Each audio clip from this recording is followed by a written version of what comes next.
Yeah. So what's new, man? Shit, me, just living, man. You know what I'm saying? Every day's new.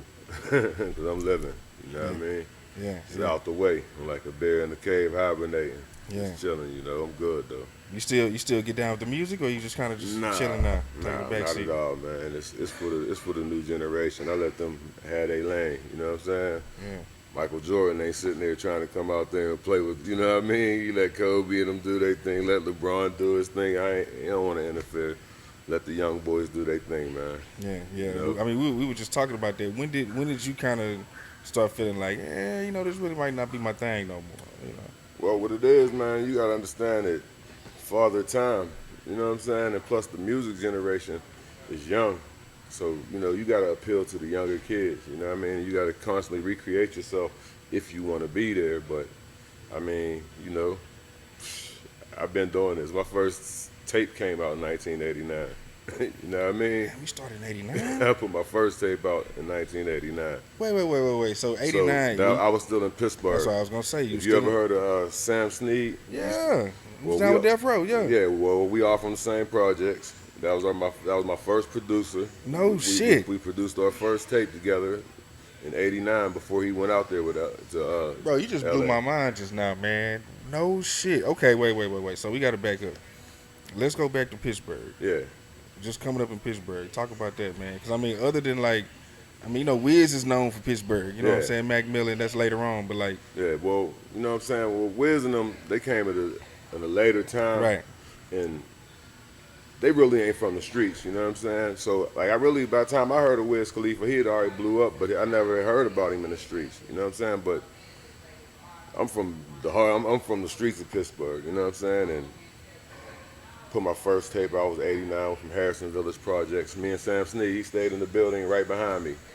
And back in the Gap, Sam and them had a lot of money. I was young, he was a little bit older than me, but they was really getting money in the streets. You know what I mean? But you was getting down hustling and all that, back in the game. That's Yeah, how you well, came. yeah, eventually, this is later in the game. You know what I'm saying? This like '89, Sam and them was getting money. I was young. I was 16 years old when we put So my you first came tape out straight rapping. You Yeah. wanted to be a rapper.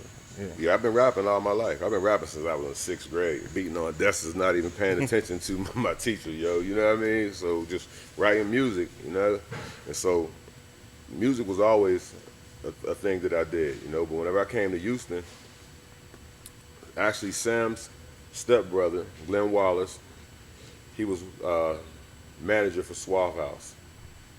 And, he was working at U&I Records on Beach Nut. I was staying with him when I first got to Houston in like '93. So wait, what brings you to Houston? Man, the streets of Pittsburgh is wild. I just needed a change. I had an aunt that stayed down here. I'm just ready to get out of there, come see something different. Yeah, too much going on out there. I didn't even know what Houston was like. I heard of Texas, I'm thinking of cowboys and big belt buckles and horses, I really ain't know where I was coming to. I just knew I had, let me get away from here. I can come back up here anytime I want. Let me go see something different. When I got down here, Glenn was managing Suave House, and he was working at U&I Records right on Beach Nut. And he was doing with A-Ball and MJG. But I had already, I've already been putting music out. He already knew that with his brother. And when I got down here, by then I was getting money. You know what I'm saying? When I got down here, Suave House was out, and I was staying with Glenn. And I'm seeing what's going on. I'm like, yo, I need to get in, back in my thing, right? So he introduced me to Tony Draper. We had a relationship because he was the manager. And Tony Draper and them took me over to Pen and Pixels. A white lady named Terry, Sean, and them. They was in a little apartment. It was a little apartment we went into. This was nobody there besides. Back then, the only person probably was out was 8-Ball and MJG.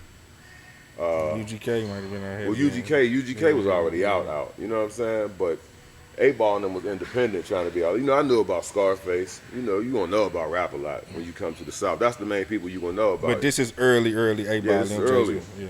So 8-Ball and them just had Coming Out Hard out. Coming Out Hard, that was out, and they was working on Outside Looking In. But they took me over to meet with Pen and Pixels, so I can go get my artwork and stuff like that. And they was just in a little apartment building, I think it was a white lady and two white guys.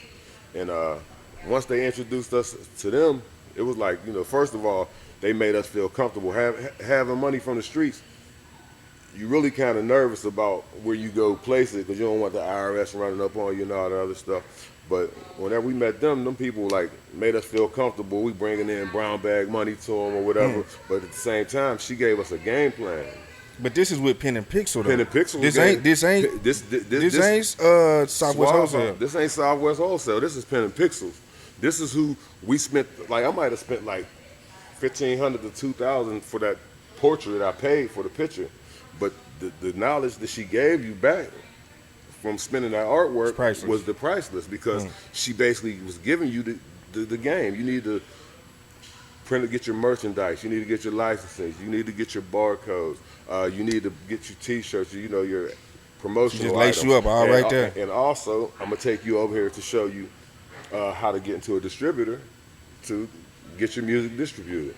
So basically, I ain't say she, but Pen and Pixels introduced us to Southwest Wholesale. Oh, shit. You know what I'm saying? So Southwest Wholesale really became alive through boys in the streets going to Pen and Pixels, going to pay for artwork, but at the same time, you getting the game plan. I guarantee you Master P, I guarantee you Cash Money, I guarantee you everybody came through that same type of situation because it was the artwork people that was giving you the game and show you how to go get your barcode and everything, go get your LLC, do stuff the proper And they was cool way. with taking the brown bag money. And they was cool with taking the brown bag money. You was comfortable, you know what I'm saying?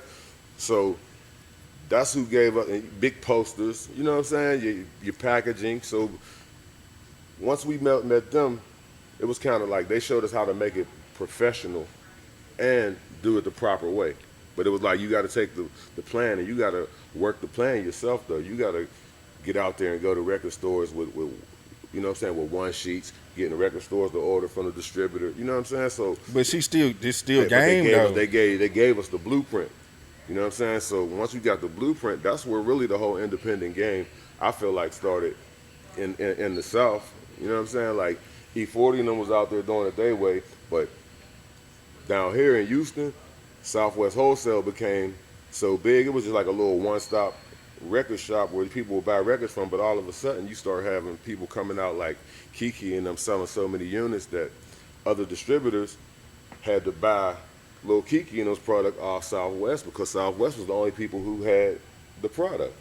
You know what I'm saying? So therefore you got bigger distributors having to come down to this little smaller place but buy these units because people wanted this stuff. You know what I'm saying? So the independent game really became a lucrative game.